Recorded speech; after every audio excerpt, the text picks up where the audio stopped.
This is Byron Lazine and Nicole White, and you are tuned into episode 258 of The Real Word. Word is up. I feel like And that's all Nicole, I'm your really here time. for. That's all I'm here for, really. No. I No? want you to comment on something before we get into these seller profits and these Okay. explosive Jason Oppenheim Yep. comments. Your time is up on dry January because it's the last day of January. Is it? It's the What's so? Did you 31st. make or did you the look there? I'm guessing you broke it. I You did. didn't. You didn't Yeah. do it. I You did. did break Oh, it. yeah. Oh, yeah. Yeah. You didn't. You didn't stick through. No. Mm-mm. Oh, No. I didn't know that. I just saw your look and I'm like, "Oh, she didn't do No, it." I didn't do it. I feel great, though, because I will say that, um have I shown you the water bottle that somebody got me? Did I show it to you? No. Oh my gosh. I didn't even Do you realize have it in front of I you? I do. I don't have the water bottle, but I have a photo of it. But anyway, No, go get the water. It's Is it not in the it's not office? here. I Oh. haven't pulled it out yet because I'm one of those people, like, even this morning, I found my sunglasses here, like, I Well, must how have does this relate to you breaking dry it January? I wanna doesn't hear have about that. anything about it. All I said was I feel great about it, and someone got me a water jug, and it has engraved on there, "I feel great about it," because I clearly say it a lot. You feel great about breaking dry January. I feel yeah, I feel Why did you do it? I don't know that there was, like, a real reason. My goal is to, like, keep going, like, through February. Like, I'm not gonna all of a sudden be, like, a binge drinker again. Um, Okay. but I do Again. what I do feel good about is, like, my days flipped. I used to drink, Uh-huh. like, 5 days, and now I Now drink it's 2. what? Yeah, probably 2.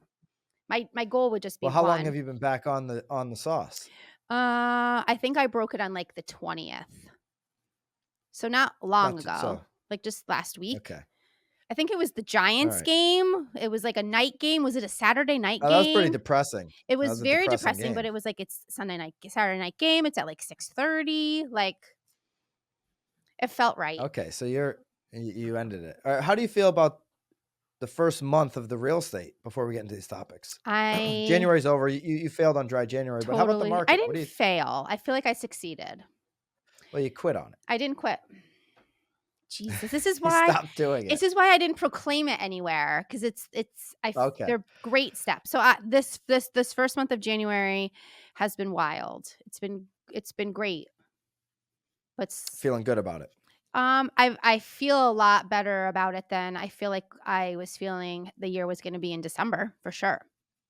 Okay. Yeah, Yeah, I agree with that. yeah, Definitely more positive signs the last a 31 lot more days positive signs. and a lot of positivity if you are a homeowner or if you were a seller in the last year. US home sellers profit in 2022 was substantial. Adam released its year-end 2022 US home sales report, and this showed an increase in home seller profits for 2022, up 21% from 2021 Yep, and up 78%, Nicole, from 2020. Home seller profits represent a 51.4% return on investment, crazy, ROI. What's the ROI? This is compared to sellers' original purchase price, up from 44.6% in 2021 and 32.8% in 2020. Okay, so Nicole, what are these profits that sellers have cashed in on the last couple of years mean for the market? And then I want to get into what is, because these sellers who chose to sell, these homeowners rather, who chose to sell their home, cash in on these huge profits in 2021 and 2022, they've got the money in the bank. Maybe they probably put that into another house because people won't sell a house to go live on the sidewalk. or I feel So like some, though, have had the 2 houses, and this was finally their maybe that too. opportunity to sort of ditch the other one and, like, finally make that final move. Yeah, so Yeah. definitely saw that. So what does this mean for the market moving forward? What kind of profits should people expect moving forward? And then what is all this equity? Because obviously if people made this profit in the last couple of years, people are holding onto their house or holding onto a bunch of equity. What does that mean for the market moving forward? But first, do you expect people to get what do you expect for 2023? Do you expect people to get these type of profits here in 23?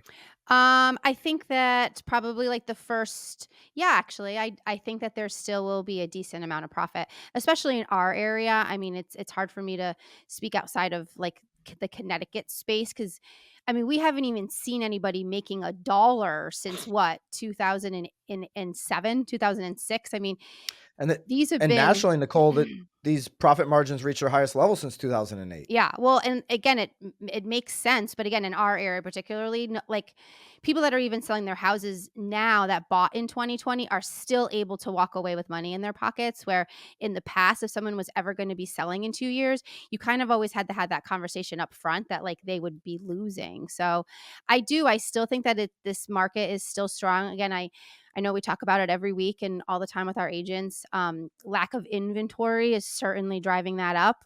I know of a house Mhm. here in town that is as a coming soon right now, and it's $1 million listing, and she already has 40 showings scheduled just for Saturday Really? and 40 Sunday. showings 40. She had to double up because like on a milli? a 9.99. Yep. Wow. Yeah. Do you think it's underpriced or Oh, it's wildly underpriced. Yeah. I mean, I oh, bet okay. that thing will probably go On for like purpose. 1.5.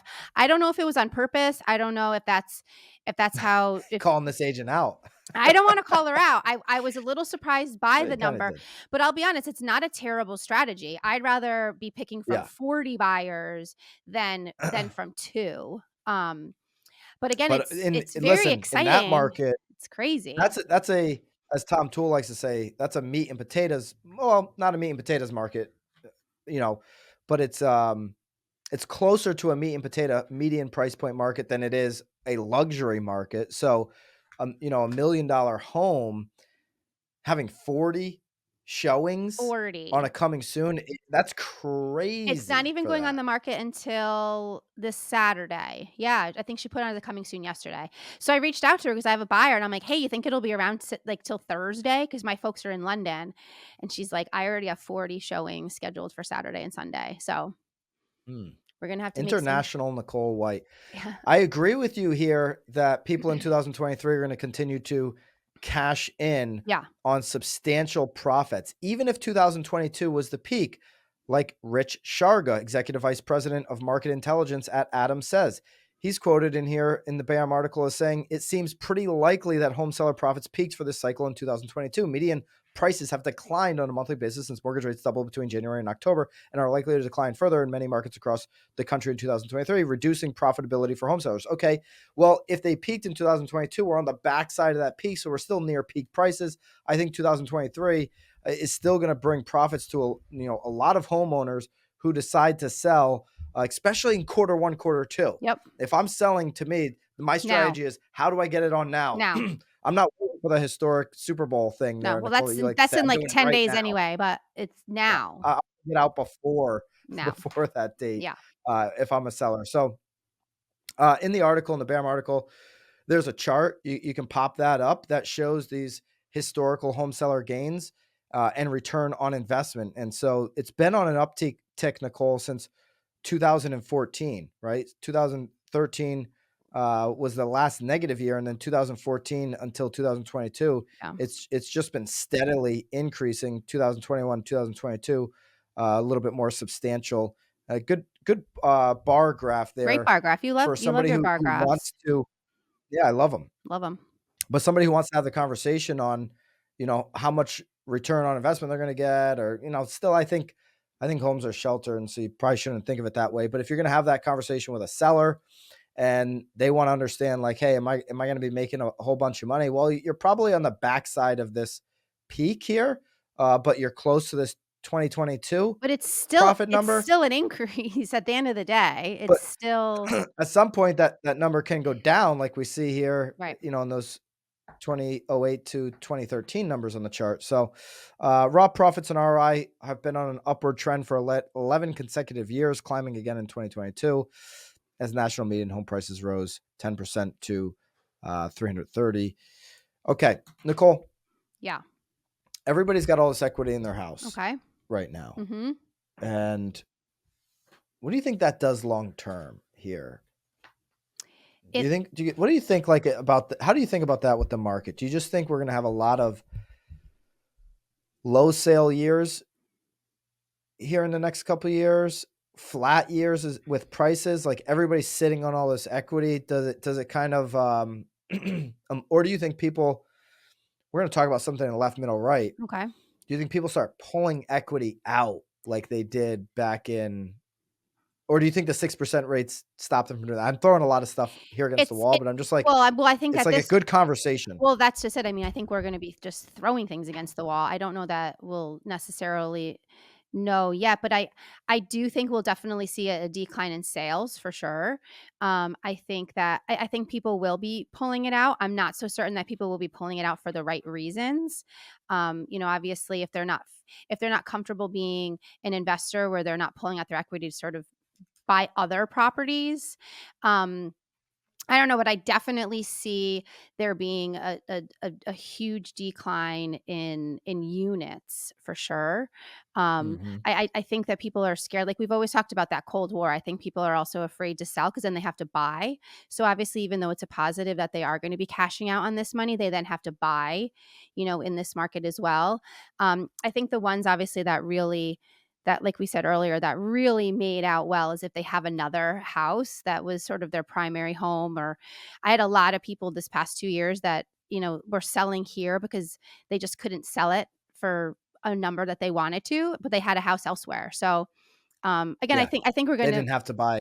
they didn't have to buy, they already had, but they only kept this house because they didn't wanna take a loss on it. So, saving it and holding on to it was obviously the right move. But again, I think we're gonna see, units go down dramatically for sure. Yeah, for You sure. saw that in Florida too. A lot of people that own in Florida are multiple homeowners, right? They own 2, maybe even 3 homes. Profit margins increase in 90% of US metro areas. 9 of the 10 largest increases in ROI, Nicole, were in In Florida. Florida. Fort Myers ROI up from 51% in 21 to 85% in 2022. Of course, Ian came on the back half of the year, so that could, you know, impact Fort Myers going forward. Ocala, Florida, up 49% to 82%. Naples, Florida, 44% to 74%. Port St. Lucie, this is the top 5, all Florida, 62% to 84%. Miami, 42% to 64%. So 9 out of the top 10 in the country were in Florida for these ROI increases. There's a whole bunch of data in here, a bunch of different ways to break this down. This is BAM writers, incredible job on Incredible this job. article. I love all the charts, all the data. All the There's so numbers, much. so much. There's so much here. Definitely go. We're going to link that up into the show notes. Let me know where are you from in your market, right? Put that in the comments and let us know what you think is going to happen in terms of these seller profits in 2023. If you agree with Nicole and I, people are still going to get a pretty good profit in 2023 Yeah. that decide to sell. Hit the thumbs up button. If you want to go into some detail, jump into the comments. Love to hear from you on that. We heard from Jason Oppenheim Yep. this week. He talked to Yahoo Finance. I didn't know people still talk to Yahoo Of Finance, course they but do. the star of Netflix selling Sunset and the founder of the Oppenheim Group, he does. He says commission suits will be Armageddon Armageddon. for real estate. Okay, so these potential changes to the commission structure could result in an exodus of real estate agents, according to Jason Oppenheim. To be specific about real estate agents, quoting Oppenheim, we've got federal regulators and a couple of lawsuits coming down the pipeline that at worst case could be an Armageddon for real estate agents. So that's the worst case. So Yahoo's quoting him on the worst case. This interview aired on January 28th. So recent. We've talked about this lawsuit a whole bunch of times, class action lawsuit. They're going to go to trial in October. It's You're going to probably amazing. hear about it You a you lot you between now and then. well, hopefully, but it's amazing the amount of real estate agents that still don't know about the lawsuit. That's insane to me that there are still agents, because we've been talking No about it, I idea. feel like, for 2 years. No Okay. idea. You might see regulators, Oppenheim says, uncouple the commission structure where the seller is now essentially paying for the buyers and agents' commission. So he's saying, okay, it sounds like to me when he says it that way that he's like, oh yeah, I agree with the class action suit that, the seller is basically paying for these 2 commissions. I don't know if he's like saying he agrees that they are like almost being strong armed into it unknowingly. In 2019, 2 home sellers filed a lawsuit. If you're not up on If you're this, not. I'd be surprised, but we'll just recap. 2019, two home sellers filed a lawsuit against the National Association of Realtors, alleging that some of NAR's regulations violate Sherman Antitrust Act. The lawsuit, Sitzer versus the National Association of Realtors, alleges NAR's rule that listing brokers must offer buyer brokers a commission to list a property inflates costs for sellers and therefore anti-competitive. If NAR loses the case, this is from Inman, buyer agents could see themselves removed from the equation entirely, Mhm. and the number of real estate agents across the country could drop dramatically. According to Oppenheim, you could see hundreds of thousands of real estate agents leaving the profession. Okay. Nicole, if Oppenheim's right with his comments to Yahoo Finance about an exodus of real estate agents that will take place if this class action lawsuit around the buyer commission in October when it goes to trial, if this goes through and they win, Mhm. do you believe the exodus happens? Mhm. Okay. And two, what do you believe that that'll do to the real estate industry as we know it today? Do I think that there will be an exodus? Yes. I think it's inevitable that, again, especially if you're, I mean, think about how many agents are strictly buyer's agents as opposed to listing agents. So of course there will be some that go, especially the ones that aren't skilled enough to actually show value to a home buyer. And if they don't feel comfortable enough to let them know what they're offering them, in exchange for some sort of payment. Well, and of course, the whole entire industry changes. I mean, you're eliminating pretty much a whole end of a transaction. Oppenheim's solution is to basically get rid of dual agency. Okay, so he thinks the problem is we remove the buyer's commission. You'll see the listing agent representing 90% of Of transactions. It's course. called dual agency. He Mhm. doesn't believe that's a healthy environment. You'd never go to court and grab the say you're the defendant. You say, hey, let me just grab the prosecutor's attorney and we'll share the attorney here. That doesn't happen, right? So, he thinks that better solution to this would be basically getting rid of dual agency. Do you think that'd be if it came down to, okay, given your choice and Yeah. real estate agents, I want to know from you, Yep. given the choice, would you rather see the commission structure unchanged or would you rather see dual agency go away? Meaning, would you rather keep the commission structure unchanged and dual agency goes away, or would you rather keep dual agency And the buyer and change commission? the commission structure where buyer agents have to go and get their commission from the buyer directly, Hmm. as opposed to it being paid out from the listing broker? I feel like Which would you rather have if you could only pick one? I kinda, I'll be honest, I kinda wanna hear some people's comments on this, and I kinda wanna hear everyone's, like, reasons for picking one or the other. I really haven't even, to be honest, thought about, one or the But other. what's your gut tell you? What would you rather have? Would you rather have My gut dual my gut agency, but No, my gut tells me, again, for the sake of the consumer and not for necessarily the sake of a seller's pocket, which again, I guess would be in their best interest too. I would rather get rid of dual agency. Mhm. Yeah, that's that's what my gut is telling me. Yeah. Yeah, I mean, I'd agree with that. I would absolutely sign off on that. And then give, if you had to pick one, right? I think ultimately giving sellers a choice, which they have Of now, course they do but now. maybe they've had a choice, but maybe more disclosure around the choice. That they're gonna have to figure this out in October in this trial. I will say this: if Oppenham is right, about this Armageddon Mhm. for real estate. If this October lawsuit goes the other way, NAR loses. Yeah. NAR is done. Yeah. NAR's finished. If they lose this lawsuit, the All association is those hinged $1,000,000 on this payrolls lawsuit. definitely go away. Oh, not only do they go away, but the association as a whole. And this could be bad for real estate because it might just mean the government regulates it more, right? Right. Would you rather have Washington running your industry, or would you rather have NAR with, listen, not a perfect world either way, but I will tell you what, NAR would be done. Yeah. That association would be over Mhm. if this would happen. But let us know if Yeah. given the choice. I think it's a Would you rather great give up dual question. agency? Yeah. I think you should throw that up on an Or would IG, story, see what people pick. yeah? I bet you Yeah, this get better get that better get clipped out, that I question, bet you and get I pretty just wanna. good, traction on that question. You think so? Well, or we start y or you start weeding out the people that don't even know what the fook is going on, you know?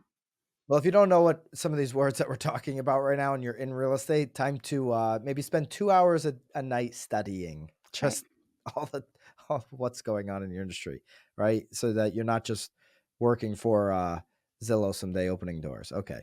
Left, middle, right. The topics in politics that you, as a real estate professional, agent, entrepreneur, should know about right now. Nicole, what are they? So this is a CNBC article. 64% of Americans are living paycheck to paycheck. I talked about this on today's hot sheet.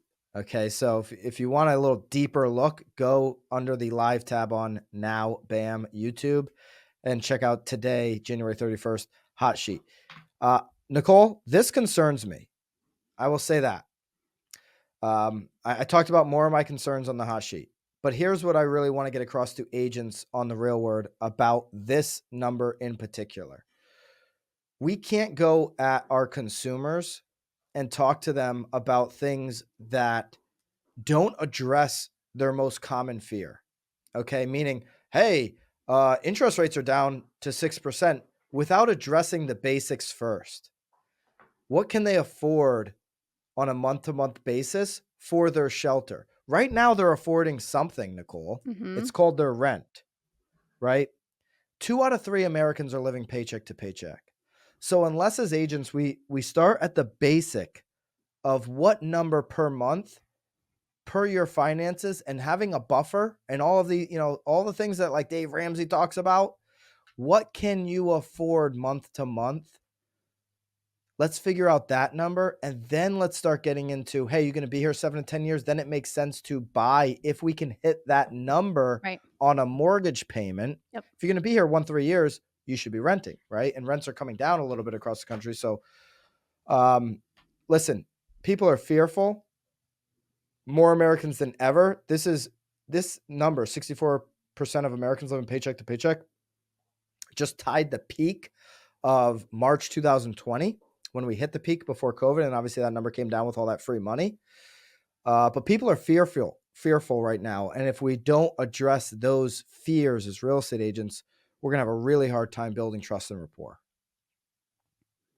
Paycheck to paycheck. If you quit drinking, America. No, that wasn't to you, Nicole. That was America. No, but I'm agreeing with you. And I've saved myself quite a bit of money. Or I'll go out to dinner now and I don't get drinks and I can't believe my bill price. It's staggering. it's quite different. It's You're very not ordering eggs then. it's very different. Eggs? Eggs are cost a lot of money now. Oh, well, I'm never You're not tracking egg costs. You don't I buy eggs. I do buy eggs, but I'm not eating eggs out. All right, anyway, the next article. A winter storm is bringing the triple threat of ice, sleet, and snow to the US. Yeah, it was on CNN, but it's kind of CNN, everywhere, right? of course. Put up the photo of Dallas. I mean, there's no cars. It looks like a dusting of Mhm. snow in Dallas, but there's no cars because they have no plows. They don't prepare for snow. It does snow. Dallas gets cold. It I doesn't don't I well, don't know about there was Dallas. one footage I saw on the news this morning and, over the overpasses, there was, like, there Yeah. wasn't even any snow on the ground, but the overpasses, because those obviously freeze the fastest, there was, like, pileups after pileups. So this is going to hit the south and central US, this big ice storm right now that's coming into the country. And so every time this happens, we know about this for sure in the Northeast markets. If you're Mhm. in the Northeast, or if maybe you're in Chicago or Michigan, some of the Great Lake areas there, certainly Buffalo, like, that the real estate market, when you get a snowstorm, stops basically for 2 or 3 Stops. days. The Northeast has been very lucky because Very it's lucky. been like abnormally warm this Mhm. winter season. So that's kept the real estate market very active. It hasn't slowed it down. But, agents, brokers, team leaders know that when these things happen, you have 2 or 3 days, 4 days, maybe a week where the market kind of stops. So one, get prepared for when it picks right back up. Don't take your days off when it picks back up. Take them off now. Right. Number two, I'd be out covering these stories in my local market. Rye guy from our team does it, right? Oh He my covers the goodness. weather all the time in his He Instagram gets stories. more But activity on Instagram as a meteorologist than as a real estate yeah, agent, but when you're talking about what's going on locally, for sure. you can really pick up conversations. You just open up dialogue. Yep. Okay. So if you're in an area like Dallas, like and if it's safe for you to drive, maybe getting out there and covering it on your social could really open up dialogue for people who are thinking about making a move. It just starts a conversation with more people in your community. Mhm. So I'd take that time to go do that, and then know that when things thaw out, you've got to pick it right back up. You can't take those days off because they come in surges, Nicole. We know that, right? Like when Yep. the snow's off the ground, all of a sudden, boom, all these showings happen and people are back out there. Yep. I think, by the way, I'm predicting an abysmal second half of February, early March for the Northeast as it relates to You think winter we're gonna weather. finally get snow? I just think it's going to get real cold. Huh. Well, not Yeah. yet. I took my kids skiing this past weekend, and they had 4 Where'd you trails go? open. I went to Powder Ridge, and it literally, like, I think everyone had to ski, like, in a row. That must have been dirt because that's a Connecticut mountain, Powder Ridge, right? Yeah, It's it like was the only mountain in Connecticut. no, there's a few in Connecticut, but this was the closest to us, and my kids are beginners, so I didn't wanna go too far. It was a Friday night. They wanted to night ski. But Is again, it snowing up in Vermont this year? they had snow. They have snow. It's cold enough up there for them to make snow. The problem is that Okay. even here at night, it's still only like 40 degrees. So it's hard to just make snow. It's hard to make snow. Yeah. If you're in a snow market, ski market, like I think of, Jackson Hole, Yeah. or Utah, right? Those are like the real ski market. If you're in a ski market, let us know. How's the snow been this year? Where are you at? How's the snow How's the snow? been? I think out west they're still getting snow. I think they have Good snow, snow out powdery west. snow. Yes. Definitely not Powder Ridge snow. Powder Ridge. It sounds powdery, but it's not. It's Trust not me. powdery at all. If you're a skier, you don't want to go to Powder Ridge in Connecticut. If you've ever been there, No, but they do have I don't think they too do many have a people nice have been there. restaurant there. So I did eat while they skied. So Yep. Probably had a drink. I probably did. It's saucy January. How's February going to look for you? It's damp. It's damp. Damp January. It's a damp January. I think All right, February. well, I think good the luck whole in year is going to be February. great. Yeah, thank you. You too. How did you do? Today's your last day. Did you stick to it? I didn't really proclaim it, but I did do 31 days of no drinking. Yeah. Good. Yeah, I didn't really proclaim it either. I just decided to do it. I didn't. Where the hell did I proclaim it? I wasn't on Instagram. Last year I followed You're on each day. On the Real Word. Ay. If you remember Nicole proclaiming it week I- 1 on the Real Word, let us know in the comments. I want to see those comments, and I want to plaster them all over Nicole's Instagram stories. Go follow Nicole and give her some support. She changed her Instagram. What did you change your Instagram to? Oh, I was following our one team. I did NicoleWhite.ct. So it's Nicole .ct. White.ct. Yeah, I took at away Nicole Realtor. White.ct. Yeah, I changed it so I would align with the team. Go hit her up on Instagram. She's got a brand new Instagram profile picture. I did. It's been as 8 well. years. Let us I'm know what you coming think about the out. profile pic. I'm welcoming 2023 with open arms. Slide into her DMs. Let her know what you think. All right, that's it. That's it. Keep it real, guys. We'll see you next week on the Real World. Oh wait, we'll be together next week too, right? No. We'll definitely be together. I don't know if we'll be together for the show, but we'll be together next week, you and I. It's unfortunate. All right. Well, see you guys. We got a lot to go over. Lots to go over. See you. Bye.